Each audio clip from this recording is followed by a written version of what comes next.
देश की प्रतिष्ठित संस्था the institute of chartered accounts of India की रेवाड़ी शाखा के संगठनात्मक चुनाव की प्रक्रिया संपन्न हुई। रेवाड़ी शाखा के 354 वोटरों में से 230 ने अपने मतों का प्रयोग किया। मतदान प्रक्रिया सुबह 8 बजे से सायं 6:30 बजे तक शाखा कार्यालय पर शांतिपूर्ण ढंग से पूरी हुई। सुबह से ही मतदान केंद्रों पर गहमागहमी प्रारंभ हो गई थी। आपको बता दें कि 10 उम्मीदवारों में से 6 को चुना जाना है। तत्पश्चात ये 6 शाखा चेयरमैन का चुनाव करेंगे। 10 के 10 उम्मीदवारों ने इन चुनावों में जी जान लगा रखी थी। इन संस्थागत चुनावों की मुख्य बात यह है कि इसमें एक मतदाता सभी को प्रेफरेंसेस के आधार पर वोट दे सकता है। आरओ सीए विजय गुप्ता ने बताया कि रेवाड़ी शाखा के चुनाव में उम्मीदवार एवं मतदाता दोनों ही सक्रिय रहे। चुनाव परिणाम 2 दिन बाद यानी 14 जनवरी को नोएडा में घोषित किए जाएंगे। इस प्रकार CA Lucky Agarwal, CA Sachin Bhutani, CA Prabhav Bindal, CA Nitin Goyal, CA Ashish Gupta, CA Kashyap Gupta, CA Annu Jain, CA Sahil Kharbanda, CA Satish Kumar Yadav का भविष्य मतपेटी में बंद हो गया।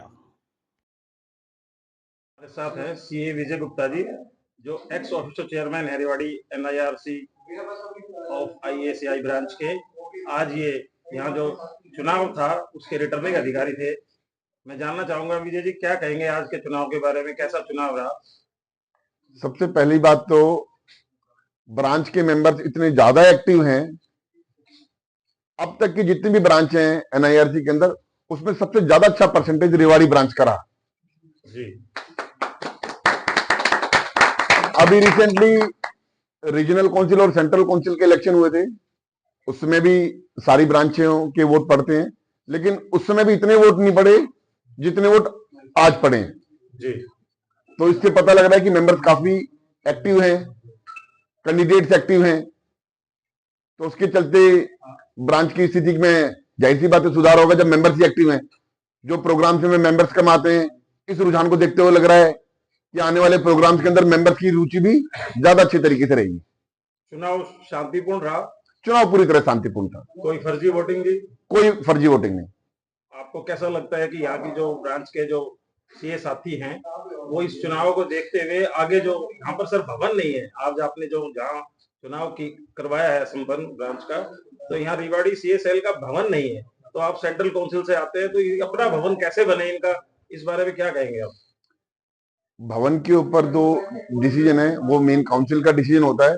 उसके पीछे भी कुछ मापदंड है कि हमारे इतने मेंबर्स हों, और आज की डेट में कोस्टिंग और रेवेन्यू दोनों चीजों का मिलाप करना जरूरी है। हम खुद फाइनेंस एंड ऑडिट के एक्सपर्ट्स हैं, तो भवन से हमारा कितनी कोस्टिंग पड़ेगी, उसके ऊपर कितना रेवेन्यू आएगा, क्या रेंटल सही पड़ेगा, क्योंकि हमारी टोटल जो रेवाड़ी में मेंबर्स हैं वो 350 उसको मिला के क्या बोलते हैं, दारूड़ा को मिला के हैं, और हमारी जो गाइडलाइन है 500 से ऊपर है। प्लस अल्टीमेटली भवन का कंसर्न जो है प्रीमाइसेस से है, वो रेंटेड है अपनी, उससे कोई फर्क नहीं पड़ता। बाकी डिसीजन काउंसिल का है कि भाई भवन की रिक्वायरमेंट किस पे पूरी होती है। अल्टीमेटली प्रीमाइसेस होना जरूरी है एक अच्छी लोकेशन पे। रेंटेड है अपना, उससे कोई फर्क नहीं पड़ता। आप सीनियर साथी होने के नाते यहाँ के सीए साथियों को क्या संदेश देना चाहिए? मेंबर्स को पूरी तरीके से एक्टिव रखें। इंडस्ट्री वाले हैं उनको भी सेमिनार्स में बुलाएं, अपनी ब्रांच की गतिविधि बताएं, इंस्टीट्यूट की गतिविधि बताएं, जिससे कि जितना डेवलपमेंट मेंबर्स का होगा उतना डेवलपमेंट प्रोफेशन का होगा। जी, धन्यवाद।